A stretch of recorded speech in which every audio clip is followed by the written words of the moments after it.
Hi, my name is Kevin Miracle. I'm the Manager of Simulation Services here at Weiser, and I'd like to welcome you to the Weiser Minute.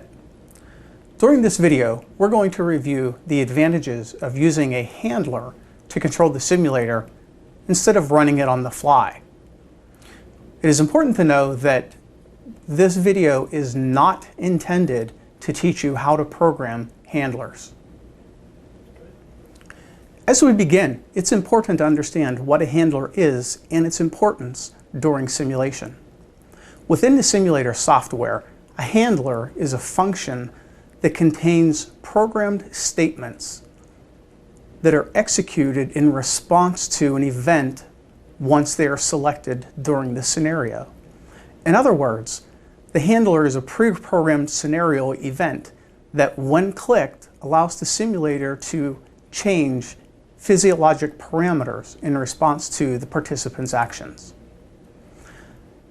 The handler can be used for a general event or a specific medication, and again, will allow the simulator to demonstrate the correct physiologic response. For example, if the case presentation reflects a patient that is experiencing an ST segment elevated MI, with the goal of the scenario being how to effectively manage a patient in ventricular fibrillation, by clicking on the pre-programmed event, the simulator will automatically switch from a STEMI to ventricular fibrillation. Through the use of the handler, the specialist is able to click on the event instead of having to go through the instructor interface, select the waiting rhythm, selecting ventricular fibrillation, clicking Apply, then clicking OK, and making sure that the waiting rhythm really did change. Once the waiting rhythm is set, the operator will then need to click the Exchange the running and waiting rhythm buttons to initiate ventricular fibrillation. Through the use of pre-programmed handlers, scenario actions occur more timely and result in fewer clicks by the operator during the scenario. Now let's take a look at using the handler during an actual scenario. First thing is to identify the handler location, which on the SimMan Classic software is the ABC control. You can either leave this docked, or if you double click, you can undock and have it displayed up on a larger screen. That's very helpful if you have more than the 4 items indicated as we're using in this scenario. So again, we're going to look at the use of the handler during this scenario, and we're going to look at a patient who's experiencing a heart attack. The heart rhythm is sinus tachycardia with ST segment elevation consistent with an inferior wall MI, demonstrated on the top line in the instructor interface. The patient is hypotensive with a blood pressure of 80/60. They are hypoxic with an oxygen saturation of 85. They're also tachypnic with a respiratory rate of 28, complaining of severe substernal chest pain, which is radiating to the patient's left arm. The patient is also complaining of being nauseated and lightheaded. With the scenario in progress, the patient monitor displays the sinus rhythm with significant ST segment elevation. The heart rate is 118. Respiratory rate is 28 per minute. Again, the saturation is 85% on room air with that blood pressure of 80/60.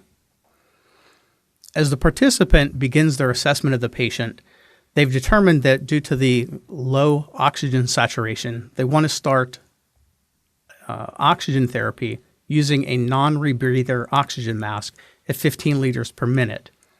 Due to the hypotension, they would also like to give a fluid bolus of 500 milliliters of IV fluid. In the handler, we're going to click IV bolus Y or IV bolus yes being given.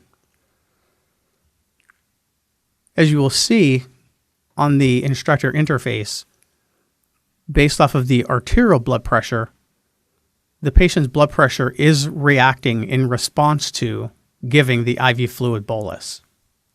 However, the oxygen saturations have not responded to the non-rebreather oxygen.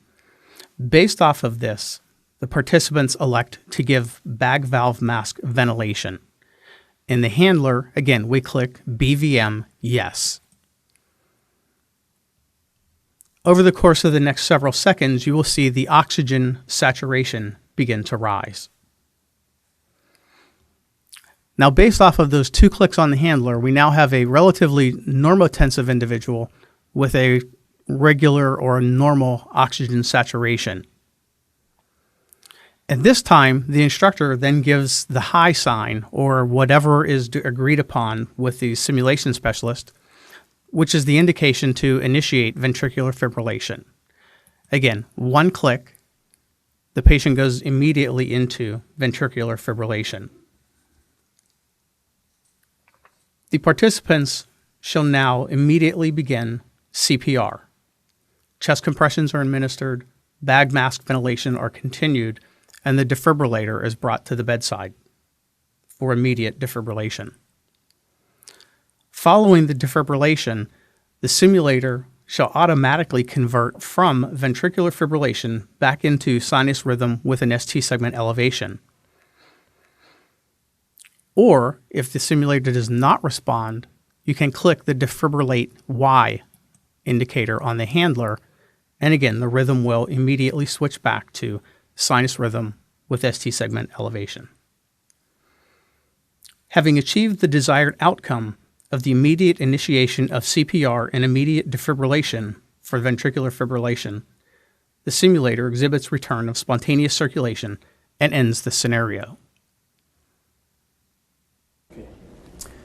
As you have seen, the use of a pre-programmed handler clearly allows for easier control of the simulator and the hemodynamic changes that need to occur. As a reminder, this video was not intended to teach handler programming. I hope that you found this video helpful and that you understand the value of using handlers during your scenario. Thank you for taking time to watch the Wiser Minute.